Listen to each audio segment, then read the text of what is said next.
Fatihah.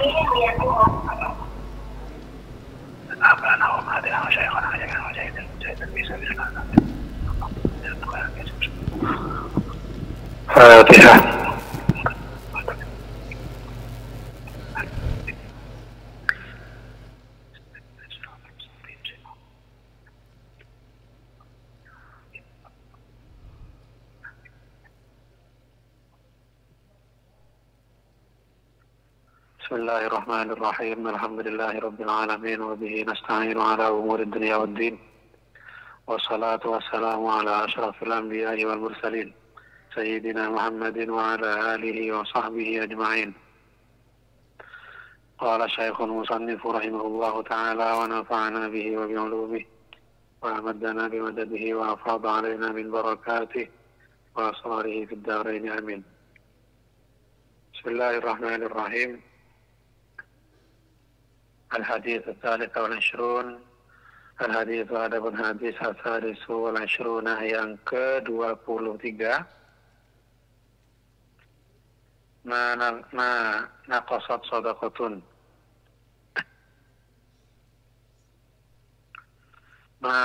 sadaqatun min malin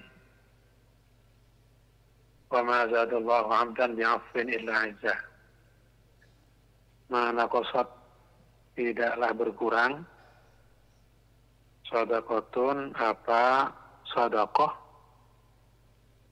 min malin dari harta, ya.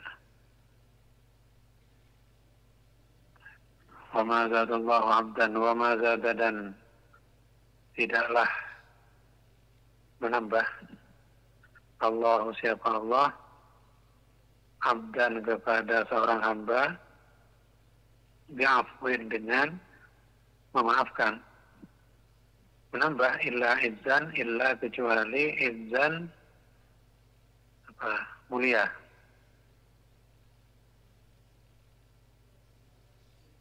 Wa ma tawadha'a ahadun wa ma tawadha'a dan tidaklah merendahkan diri artinya berakhlak merendah, gitu ya, bukan rendah diri, ya. Beda antara merendahkan diri dengan rendah diri. Kalau merendahkan diri itu berakhlak, tidak sombong, jadi merendah, gitu ya, dengan kata-kata atau sikap itu terpuji. Kalau rendah diri itu perasaan dirinya merasa lebih rendah dari orang lain, itu bisa tercela, ya. Wa ma tawadha'a dan tidaklah tawadhu merendahkan diri ahadun siapa seseorang lillahi karena Allah, ya, illa rafa'ahu illa kecuali rafa'ahu mengangkat siapa Allah, jadi mengangkat derajat. Rafa'ahu mengangkat derajat siapa Allah kepada ahad.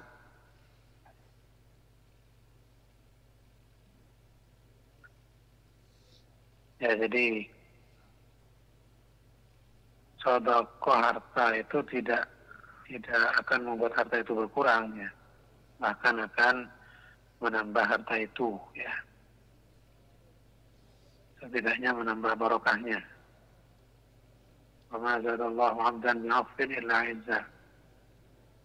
Dan memaafkan orang lain itu akan menambah mulia, ya. Jadi ya termasuk mengalah, gitu ya.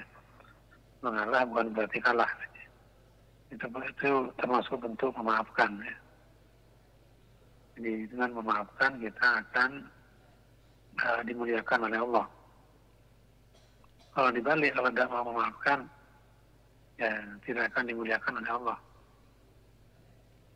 Wa ma tawadha'a ahadun lillahi illa rafa'ah. Ketika seseorang mau tawadhu karena Allah, bukan karena yang lain-lain, bukan karena jabatan atau bukan karena harta, maka orang itu akan diangkat derajatnya oleh Allah. Di dalam Syarah Sahih Muslim yang ditulis oleh Imam Nawawi, mana qasad sadaqatun min malin. Dzakaru fihi wajhaini ahaduhuma ma'nahu annahu yubadiku fihi wa yadfa'u anhu al-mudarrat fa yanjabiru nafsu surati bil barakah al-khafiyya wa hadha mudrakun bil hissi wal 'adah.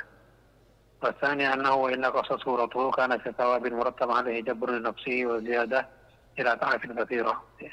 Jadi intinya apa? Bahwa harta itu ketika disedekahkan, meskipun kelihatannya berkurang, tapi hakikatnya itu bertambah, ya, bertambah barokahnya, ya, membawa barokah bagi yang punya harta itu. Dan lebih-lebih zakat, ya, karena zakat itu juga disebut sedekah, ya, dalam Al-Quran innamas shadaqatu lil fuqara'i wal masakin. Sesungguhnya sedekah artinya sedekah wajib, yakni zakat, dan seterusnya, gitu ya. Jadi zakat itu menambah barokah harta dan membersihkan harta. Barangkali ketika mencari nafkah, ketika berdagang, ketika bertani ada sisi yang tidak baik, ada sedikit kecurangan, maka dengan zakat harta itu akan bersih, ya, akan dibersihkan dari hal-hal yang seperti itu, gitu ya. Nah, sebaliknya kalau seseorang tidak mau bersedekah, apalagi tidak mau berzakat, maka dipastikan hartanya tidak barokah. Hartanya tidak barokah. Jadi barokah itu kan bertambahnya kebaikan setelah kebaikan, gitu ya. Ya, harta yang tidak dizakati itu tidak akan barokah, tidak akan membawa kebaikan. Wa ma zadallahu 'abdan bi'afwin illa 'izzah. Di dalam Sahih Muslim, fihi aydan, di dalam syarah Imam Nawawi, fihi aydan wajhani ahaduhuma annahu ala zahirihi wa anna man arafa bil 'afwi was-safhi urifa bil 'afwi was-safhi sa'ada wa 'azama fil qulub wa zada izzuhu wa ikramuhu. Wa tsani anna al-murad ajruhu fil akhirah wa izzuhu hunak. Jadi orang yang mau memaafkan, Allah akan menambah derajat, ya, menambah kemuliaan orang itu, ya, baik kemuliaan di dunia atau kemuliaan di akhirat, ya. Itu orang yang sudah memaafkan. Sebaliknya orang yang pendendam, tidak mau memaafkan, ya, tidak akan dimuliakan oleh Allah. Bahwa dalam Al-Quran, ya, ada ayat yang menerangkan tentang sifat-sifat orang bertakwa. Ya, dalam surat Al-Imran, ya. Jadi sifat-sifat orang bertakwa itu antara lain alladzina yunfiquna fis sarra'i wad dharra. Orang bertakwa itu sifatnya yunfiquna fis sarra'i wad dharra, mau berinfak, ya, berinfak, ya, memberi dalam keadaan suka maupun duka, dalam keadaan senang atau susah. Wal kadhimina al-ghayza wal 'afina 'anil nas. Dan orang yang bertakwa itu sifatnya al-kadhimin al-ghayza, mau menahan amarah, ketika marah ditahan, wal 'afina 'anil nas, dan mau memaafkan orang lain, gitu ya. Jadi kedua-duanya ini seharusnya ada. Kalau hanya salah satu itu tidak sempurna. Misalkan hanya menahan marah saja tapi tidak mau memaafkan, jadi dendamnya awet, gitu ya. Atau ketika marah dilampiaskan, ngamuk-ngamuk, tapi kemudian lekas memaafkan, itu juga tidak sempurna. Yang sempurna itu wal kadhimin al-ghayza, ketika marah mau menahan amarah, wal 'afina 'anil nas, sesudah itu mau memaafkan, ya. Itu dalam Al-Quran begitu, dalam surat Al-Imran ayat 134. Kemudian wa ma tawadda'a ahadun illa rafa'ahu Allah. Wa ma tawadda'a ahadun lillahi illa rafa'ahu Allah. Nah, dalam syarah Imam Nawawi untuk Sahih Muslim, fi ayatan wajhani ahaduhuma yarfa'uhu fid dunya wa yathbutu lahu bi tawaddu'ihi fil qulubi min manzilatun wa yarfa'uhu Allah 'inda an-nas wa yajullu makanuhu. Wa tsani anna al-murada thawabuhu bil akhirah wa rafa'ahu fiha bi tawaddu'ihi fid dunya. قال العلماء وهذه الأوجه في الألفاظ الثلاثة موجودة في العادة معروفة وقد يكون المراد الوجهين معا في جميعها في الدنيا والآخرة. Ya, jadi juga ada dua penafsiran bahwa orang yang tawadu, orang yang mau merendahkan diri, karena Allah, maka Allah akan mengangkat derajat orang itu. Jadi yang perlu digarisbawahi adalah karena Allah. Mau tawadu karena Allah, merendahkan diri karena Allah, bukan karena harta, bukan karena jabatan, atau bukan karena pertimbangan duniawi lainnya. Ya, dalam sebuah hadis diterangkan, barang siapa yang tawadu pada seseorang, ya, karena hartanya, maka 2/3 agamanya sudah hilang. Artinya 2/3 adab dalam agamanya sudah hilang. Jadi mestinya tawadu, merendahkan diri itu karena akhlaknya, karena dia sesuai dengan dengan perintah Allah, gitu ya. Orang itu bertakwa, mestinya begitu ya. Tawadu pada seseorang karena dia bertakwa, akhlaknya baik, mestinya begitu. Nah, kalau ada orang tawadu, merendahkan diri pada orang lain karena kekayaannya, karena jabatannya, nah itu zahabatul usadi ini. 2/3 akhlaknya sudah hilang. Akhlak kepada Allah sudah hilang, akhlak kepada Rasulullah sudah hilang, yang tersisa akhlak kepada sesama. Itu dalam sebuah hadis begitu ya. Jadi tawadu yang menyebabkan seseorang diangkat derajatnya oleh Allah adalah tawadu karena Allah. Tawadu alillah. Yaitu tawadu karena sesuai ridha Allah ya, karena tawadu karena takwanya, karena akhlaknya gitu. Ya. Jadi sangat naif sekali kalau ada santri ya, ketika ada menemui orang lain, kalau orang lain itu kaya, meskipun dia tidak bertakwa, dihormati. Tapi ketika orang lain itu miskin, meskipun dia sopan, tidak dihormati. Nah, itu namanya santri mata duitan gitu ya, santri yang ketunyan gitu ya. Itu tidak sesuai dengan hadis ini gitu ya. Kashful ada. Lanjut. Rawahu Muslim, meriwayatkan kepada hadis Muslimun, siapa Imam Muslim. Al-hadits ar-rabi'u wal 'ishruna, al-hadits adapun hadis ar-rabi'u yang ke-24. Jadi kalau dikaitkan dengan NU bagaimana? Karena ini yang mengarang Kiai Hasyim Asy'ari, 40 hadis terkait NU. Jadi kalau dikaitkan dengan NU, maka ya seharusnya NU itu menganjurkan program sedekah gitu ya. Alhamdulillah sudah ada itu. Lazisnu, ya, lembaga amal zakat dan sedekah NU gitu ya. Yang ketika ada menampung zakatnya orang-orang gitu ya, kemudian juga menampung donasi ketika ada bencana gitu ya. Alhamdulillah itu. Saya kalau di minimarket ditawarkan untuk menyumbang, kalau ditanya menyumbang lewat siapa, lewat Ladisnu, saya tidak ragu, saya kembalian berapa, 1.000, 2.000, saya tak apa silakan ya. Tapi kalau ya bukan Ladisnu, lembaga sumbangan yang lain, ya saya khawatir nanti dipakai untuk dakwah selain Islam gitu ya. Saya tidak mau, walaupun serupiah pun saya tidak mau ya. Hanya serupiah untuk mendukung kekafiran misalkan, saya tidak mau gitu ya. Ya kalau ragu-ragu saya tidak mau kembalian saya dipotong untuk menyumbang yayasan yang tidak jelas gitu ya. Pernah ada beberapa waktu yang lalu ada yayasan pendidikan anak-anak terlantar katanya gitu. Wah, bagus, kalau itunya bagus. Jadi menyantuni anak terlantar, jadi minta sumbangan. Tapi setelah saya tanya, ini yang mendidik siapa?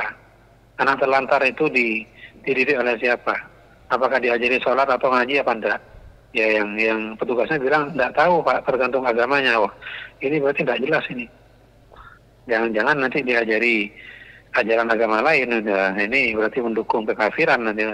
Lalu saya ya tidak mau gitu ya, nyumbang yayasan yang tidak jelas gitu ya. Jadi kita harus cermat ketika di internet misalkan atau di jalanan ada penggalangan dana, kita harus cermat itu lembaga yang mengumpulkan itu lembaga apa? Apakah lembaga Islam Ahlussunnah wal Jamaah yang bisa dipercaya ataukah lembaga agama lain? Nah itu tentunya kita seharusnya memilih berdonasi menyumbang melalui lembaga Islam yang ada Ahlussunnah wal Jamaah gitu ya. Nah itu. Kemudian Ma'adzallahu hamdan bi'afin illa izza. Jadi Nahdlatul Ulama itu harus menjadi lembaga yang mendorong islah, memperbaiki hubungan antar kelompok yang berselisih gitu ya. Harus menjadi penengah, bukan malah menjadi tukang ngompori sehingga konflik menjadi jadi. Bukan seperti itu. NU harus menjadi juru damai, harus menjadi penengah gitu ya. Kalau ada pemilu ya di tengah-tengah, jangan malah berpihak. Ketika pemilu panas saling bersaing, maka NU seharusnya menjadi pihak yang mendinginkan, mestinya begitu, jangan malah nambah panas gitu ya. Itu mestinya. Ya. Sehingga bisa saling memaafkan ya, saling memaafkan antar pihak ketika situasi sudah memanas lah itu. Kemudian wa ma tawadda'a ahadun lillahi illa rafa'ahullah. Jadi NU seharusnya mendorong untuk mengembangkan sikap toleran, sikap tenggang rasa, menjauhi sikap angkuh, sombong ya antar golongan, antar kelompok dan antar orang, antar personal gitu ya. Antar personal dan itu semua berlandaskan ketakwaan ya, ketulusan karena Allah, bukan karena ada pamrih gitu ya, bukan karena ada pamrih. Kalau ada pihak yang mestinya menyantuni orang fakir miskin dan orang yang tertindas, maka NU seharusnya di garis terdepan untuk menjadi pihak yang menyantuni orang-orang yang terpinggirkan, fakir miskin, orang tertindas, anak terlantar, pemuda-pemudi yang terlantar, korban trafficking, korban perkosaan. Seharusnya NU di garis depan itu. Jangan malah NU itu akrab dengan pejabat, ya ingin fasilitasnya pejabat misalkan ya, tidak mau dekat dengan rakyat kecil. Tidak semestinya itu. Itu tidak semestinya itu. Ya, Syekh Asy'ari itu membuat NU untuk menjadi lembaga penyantun, bukan penjilat gitu ya. NU bukan didirikan untuk menjadi penjilat penguasa, tapi untuk menyantuni pihak yang pihak yang mustad'afin, pihak yang lemah dan dilemahkan gitu ya. Orang fakir, miskin, orang terlantar itu mestinya disantuni oleh NU ini. Maka kalau ada orang-orang gila yang berkeliaran itu mestinya disantuni oleh NU. Itu siapa lagi yang mau merawat orang gila itu tanggung jawab untuk merawat orang terlantar termasuk orang gila itu terutama adalah pemerintah ya, ulil amri. Dalam fikih itu disebut sebagai laqit, sebagai kalau ada lukotoh itu barang temuan, maka ada istilah laqit itu orang temuan, orang terlantar yang ditemukan di jalan. Itu fardu kifayah hukumnya untuk dipungut dan dirawat itu, dan itu tanggung jawab utamanya tanggung jawab pemerintah, Departemen Sosial ya. Mestinya Departemen Sosial itu menyantuni orang-orang terlantar termasuk orang gila itu ya. Makanya kalau orang-orang gila berkeliaran itu kemana Departemen Sosial itu kan gitu ya. Jangan sampai ya mohon maaf ya, jangan sampai dana sosial itu dibuat bancaan, dikorupsi untuk dibagi-bagi pihak yang tidak berhak gitu ya. Dan NU sebagai ormas keagamaan seharusnya dan seyogianya membantu pemerintah bikin panti asuhan, bikin panti orang-orang terlantar termasuk orang gila itu mestinya. Jadi itu program NU seharusnya dekat-dekat dengan itulah, dekat-dekat dengan menyantuni gitu ya, bukan gebiar-gebiar ada manfaatnya gitu ya. Ya mohon maaf ini. Ya, insya Allah kalau NU itu giat dalam kegiatan menyantuni itu ya, menyantuni orang-orang lemah, menyantuni orang terlantar, menyantuni fakir miskin, insya Allah NU akan semakin dicintai umat gitu ya. Tanpa harus kampanye, NU akan semakin dicintai umat gitu ya. Maka ya ketika Kiai Zaini itu dalam syairnya wa 'alal jihad bi nahdatul ulama'i wa bi hizbil islami faqawil muslimin. Marilah ya Allah, tolonglah kami untuk berjihad, ya berjuang melalui Nahdlatul Ulama ya. Berjuang itu perjuangan sejati, bukan perjuangan yang palsu gitu ya. Kelihatannya berjuang dengan Nahdlatul Ulama, padahal yang dicari itu cuma batu loncatan untuk jadi pejabat, batu loncatan untuk jadi bupati misalkan. NU cuma jadi stempel, bukan itu yang dimaksud. Kita ini bukan itu. Perjuangan yang tulus ya karena Allah. Perjuangan tulus karena Allah ya dengan apa? Ya dengan itu. Dengan memperjuangkan kelestarian ajaran Ahlussunnah wal Jamaah dengan pengajian-pengajian dan seterusnya.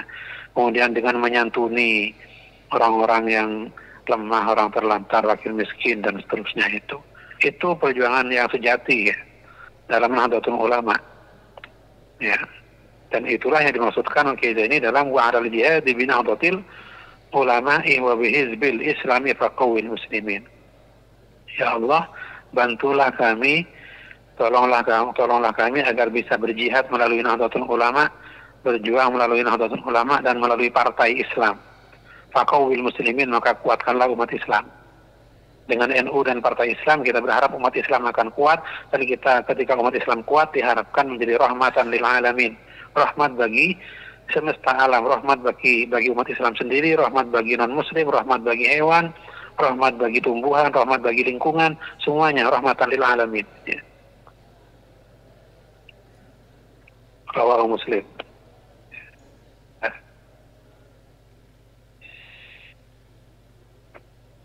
Al-hadits ar-rabi' wal 20. Al-hadits adapun hadis ar-rabi' yang wal 20 yang ke 24. Ya. La tahkiranna minal ma'rufi syai'an. La tahkiranna, ini semua sabda Nabi ya. La tahkiranna, jangan sekali-kali kamu meremehkan minal ma'rufi, dari kebaikan, syai'an, sedikit pun. Walau antul qiyah, walau sekalipun antul qiyah,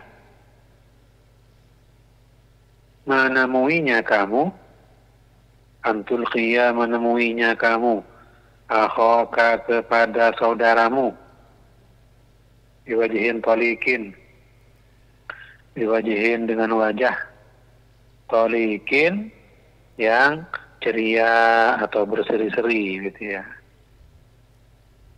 Tolikin muntolikin, wa huwa diddul abus gitu ya, dalam Kasyful Muskil min hadits sahihain ya. Ya. Dalam hadis lain diterangkan, qala Jarir ma ra'ani Rasulullah sallallahu alaihi wasallam illa tabassama wa hadza min al-ma'ruf. Ya. Ya. Jadi la tahkiranna min al-ma'ruf syai'an, jangan sekali-kali meremehkan kebaikan apapun itu walaupun dianggap kecil atau remeh ya. Walau antul qiyahah kabeh. Jadi meskipun hanya sekedar bermuka ceria ketika bertemu dengan orang ya. Berseri-seri ketika bertemu dengan orang, tidak merengut gitu ya. Itu sebuah kebaikan itu. Itu sebuah kebaikan yang ada pahalanya. Jangan dikira sekedar bermuka ceria menghadapi orang lain itu tidak ada pahalanya, itu ada pahalanya itu. Senyum pada orang lain itu ada pahalanya. Ya. Meskipun kelihatan remeh gitu ya. Karena boleh jadi dengan senyumnya kita pada orang lain, kita sudah memberi semangat ya kepada orang lain, semangat hidup, semangat untuk berbuat kebaikan gitu ya. Atau setidaknya semangat persaudaraan gitu ya. Nah, gitu. Maka ya Nahdlatul Ulama harus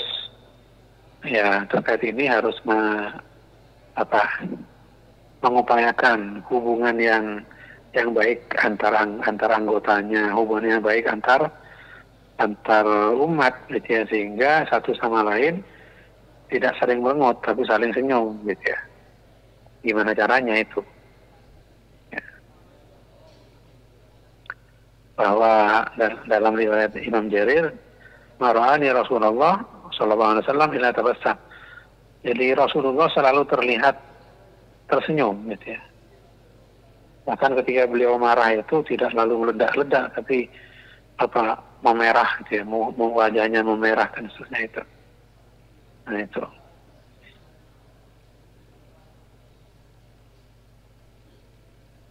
Nah di sisi lain kebaikan itu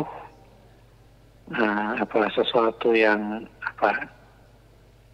yang kita harapkan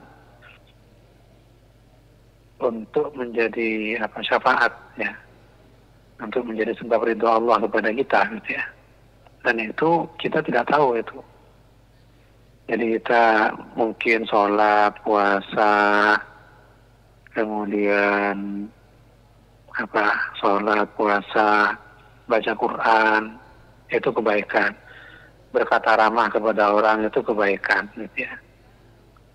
Itu semua dilakukan, jangan pilih-pilih. Oh saya hanya mau sholat saja, saya mau rajin sholat, puasa, zikir, baca Quran, tapi saya mau ngomong sembarangan misalkan, ya jangan.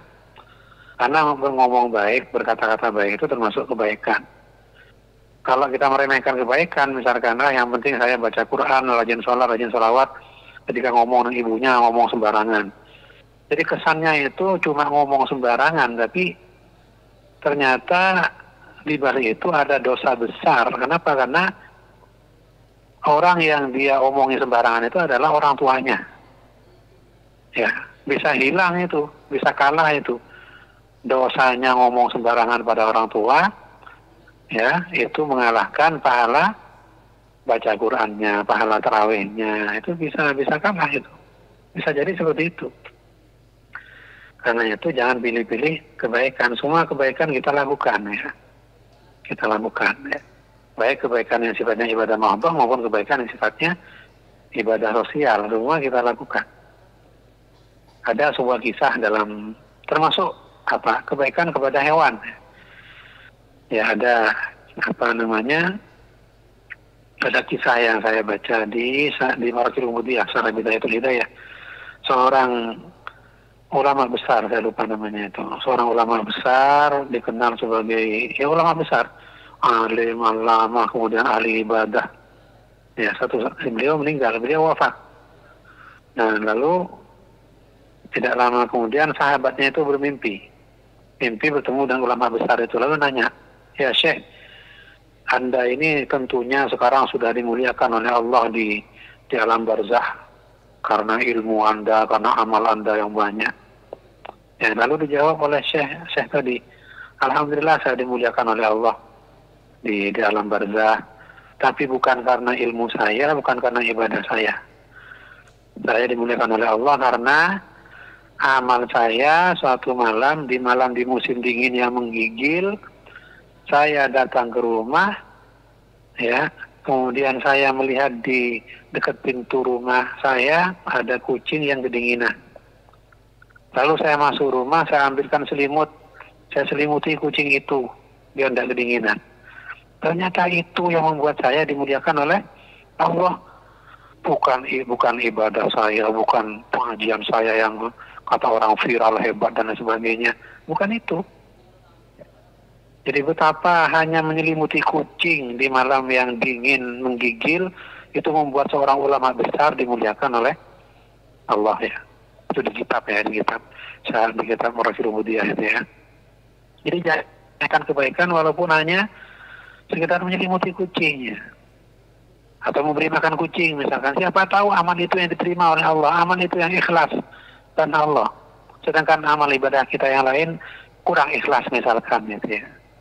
Siapa tahu ya. Jadi jangan sehingga dalam hadis lain dikatakan ittaqun nar walau bisyikki tamratin, takutlah pada neraka, hindari neraka walaupun dengan secuil kurma.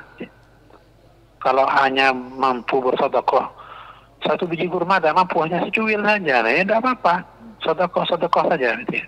Siapa tahu itu amal itu yang diterima oleh Allah dan menyebabkan kita diselamatkan oleh Allah.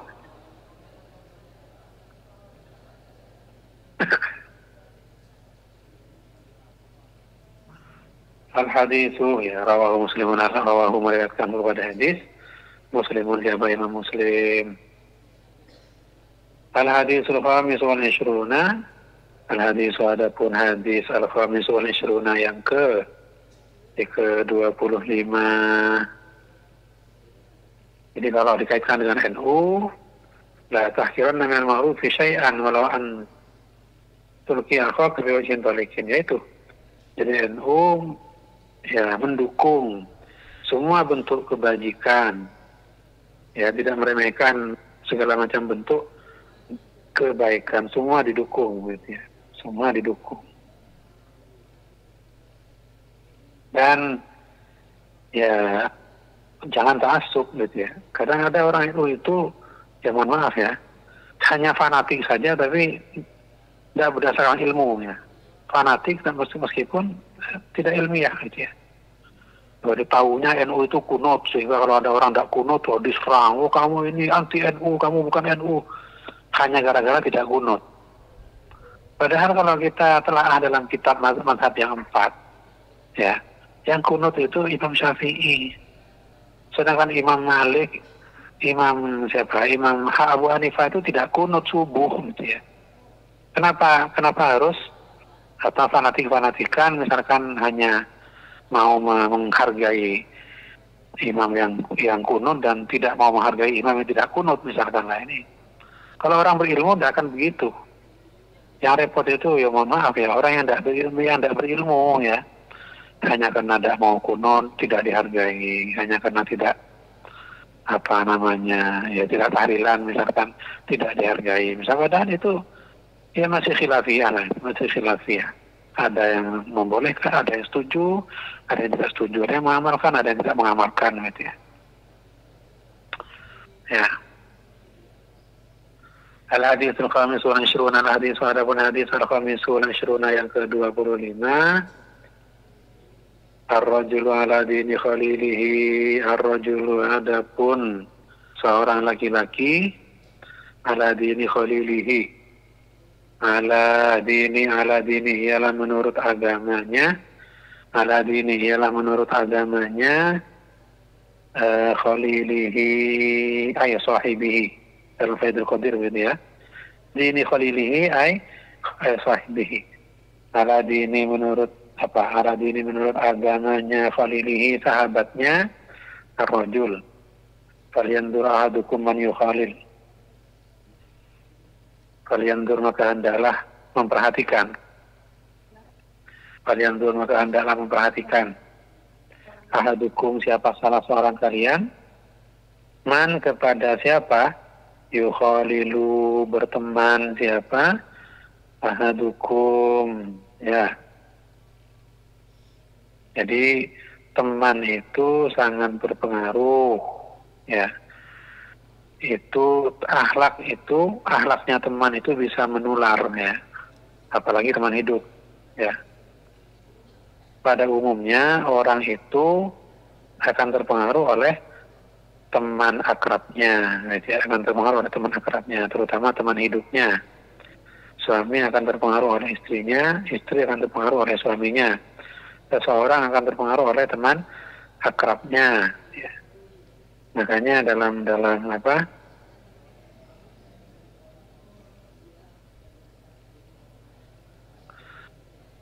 syair itu dikatakan anil mar'i la tas'al wasal an qarinihi gitu ya. Jadi jangan bertanya tentang seseorang, tapi lihatlah dengan siapa dia berteman ya. Kalau ternyata teman-temannya itu bajingan ya, pencuri, perampok, pelacur, maka ya kepribadian orang itu tidak jauh dari itu ya, tidak jauh dari itu. Tapi kalau ternyata temannya itu ya ahli sholawat, ahli zikir, orang-orang soleh, maka insya Allah dia juga seperti itu gitu ya. Itu secara umum ya, secara umum seperti itu ya. Meskipun ada beberapa perkecualian orang-orang tertentu yang ya dia ilmunya sudah mendalam, akhlaknya sudah kokoh ya, kesolehannya sudah kokoh, ternyata dia suka berteman dengan apa?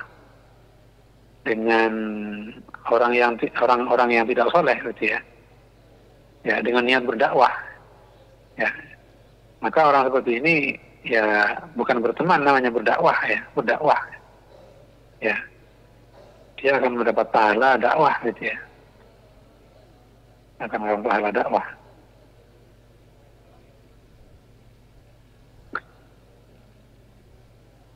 Ya, maka ya santri itu harus pandai-pandai pilih teman gitu ya. Jadi pilihlah teman yang akhlaknya baik, yang mengajak pada kebaikan. Jauhi orang yang akhlaknya tidak baik dan cenderung mengajak pada hal yang tidak baik gitu ya. Kecuali kalau Anda kepribadiannya kuat ya.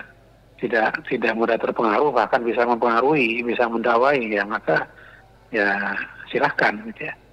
Silahkan. Ya dalam Nahdlatul Ulama ya NU itu seharusnya mencari mitra dan partner yang baik gitu ya. Jangan berpartner dengan mafia misalkan ya, jangan gitu ya. Kalau mau berpartner itu ya cari partner yang baik ya, dengan lembaga yang baik ya. Mitra yang baik kan gitu ya. Mitra yang baik. Karena kalau mencari mitra yang tidak baik, yang punya reputasi yang tidak baik, ya biasa tidak-tidaknya bisa dituduh yang tidak gitu ya. Padahal kita diperintahkan untuk menjauhi mawaridit Tuhan gitu ya. Tempat-tempat tuduhan, agar kita tidak tertuduh sebagai pihak yang tidak baik, maka jauhi tempat-tempat yang dicurigai gitu ya. Ya termasuk mitra yang tidak baik itu ya kita jauhi.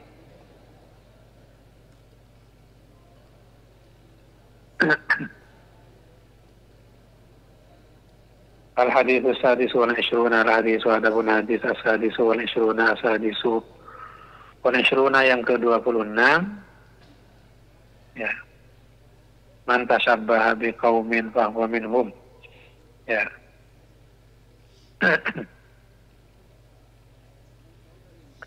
Man tashabbaha biqaumin fahuwa minhum, man adapun barang siapa tashabbaha ialah menyerupai siapa man di kaumin pada sebuah kaum, fahuwa minhum, fahuwa maka adapun man ya, jumlah ini khabar jumlah ya, fahuwa maka adapun man minhum termasuk dari kaum ya, termasuk dari kaum.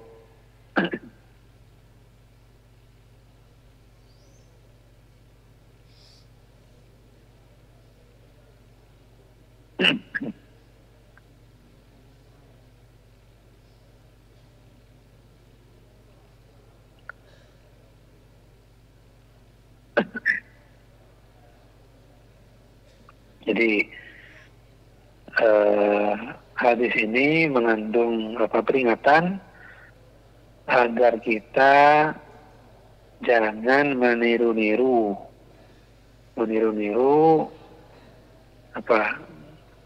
kaum yang tidak baik gitu ya.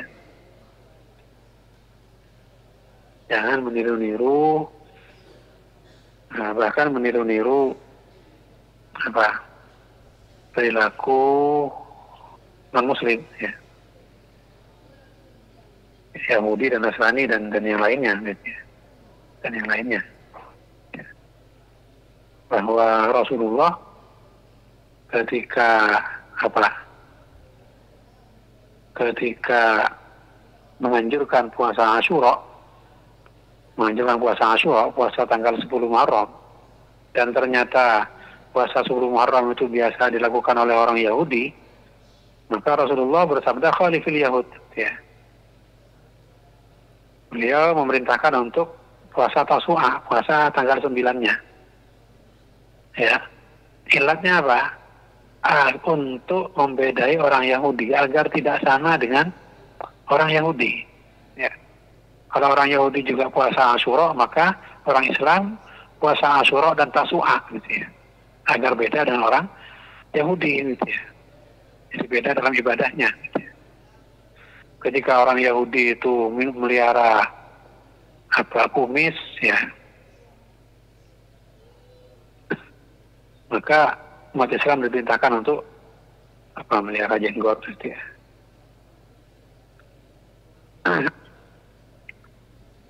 Jadi agar anjuran agar umat Islam itu tampil beda lah gitu ya, terutama dalam ibadah ya, tidak menyerupai orang non Muslim, termasuk Yahudi dan Nasrani gitu ya.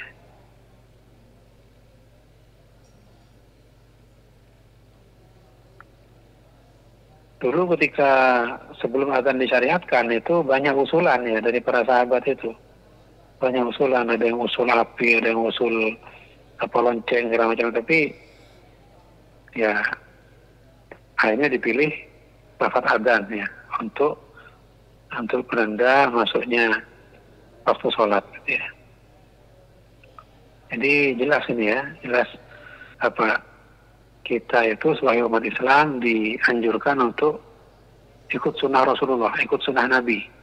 Ya, jangan malah ikut sunnahnya agama lain. Ya. Menyerupai agama lain, menyerupai kaum lain selain umat Islam. Ya. Atau menyerupai orang-orang fasik misalkan ya. Itu jangan itu.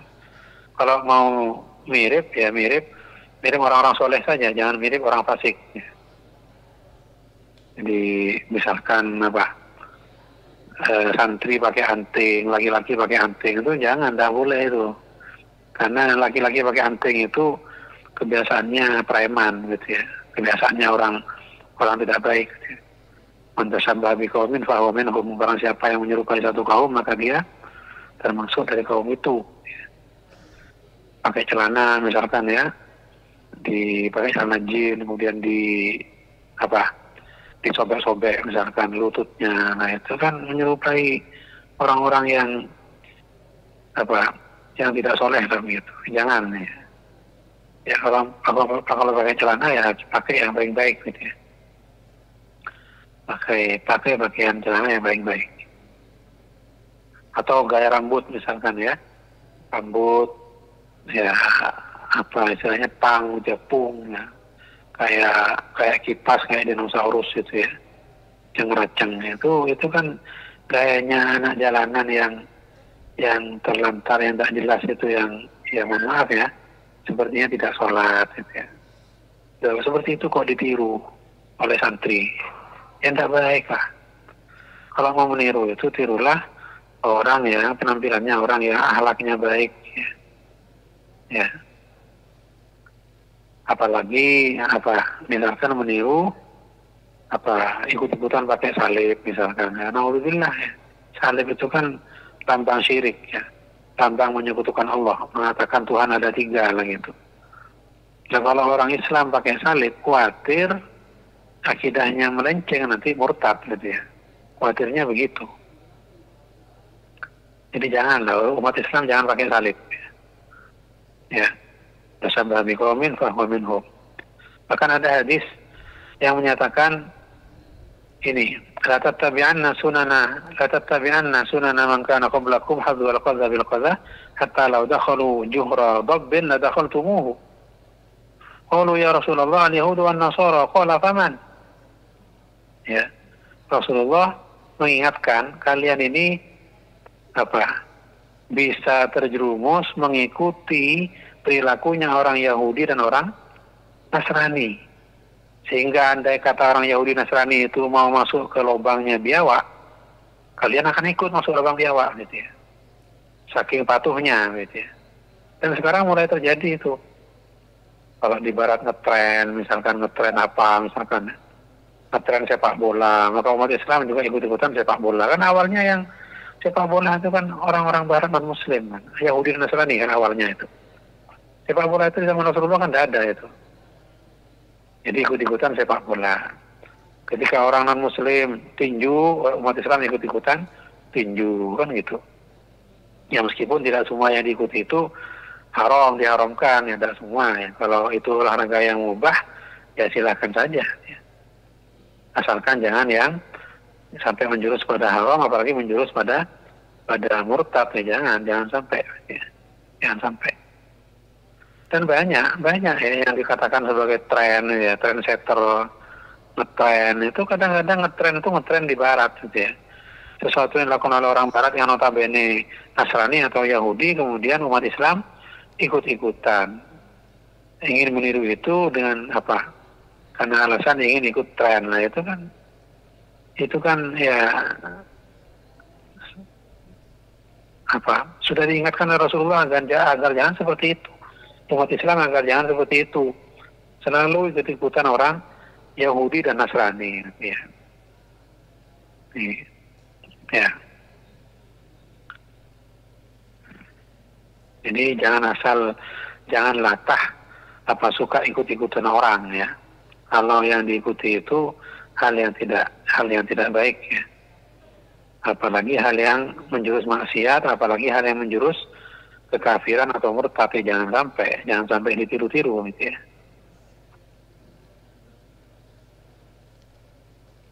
Tapi ini mantasabah biqaumin ini kita jangan terlalu ekstrim gitu ya. Dulu itu sempat di zaman Belanda itu ada kiai yang mengharamkan pakai celana. Pakai celana haram karena menyerupai Belanda yang kafir. Pakai dasi haram karena menyerupai Belanda yang kafir lah. Jadi tidak dipilah menyerupai yang seperti apa kan begitu.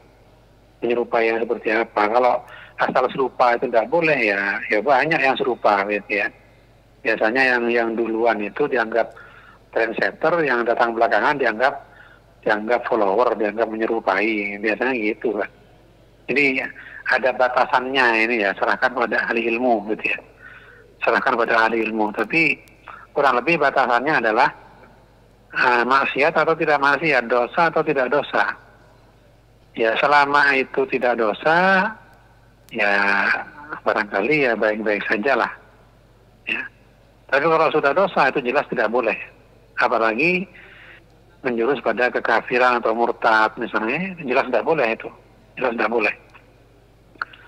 Apa?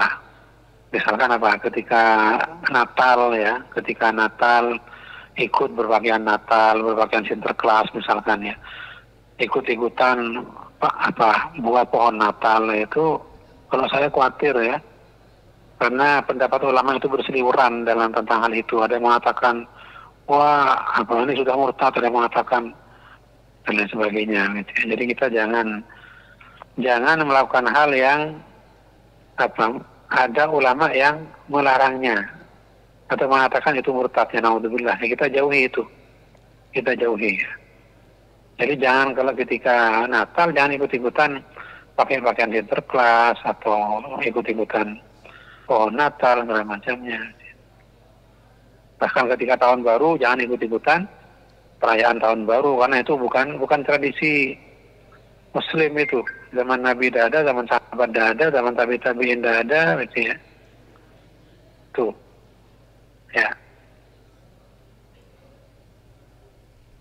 Al-hadits as-sabi' wal 'ishrun.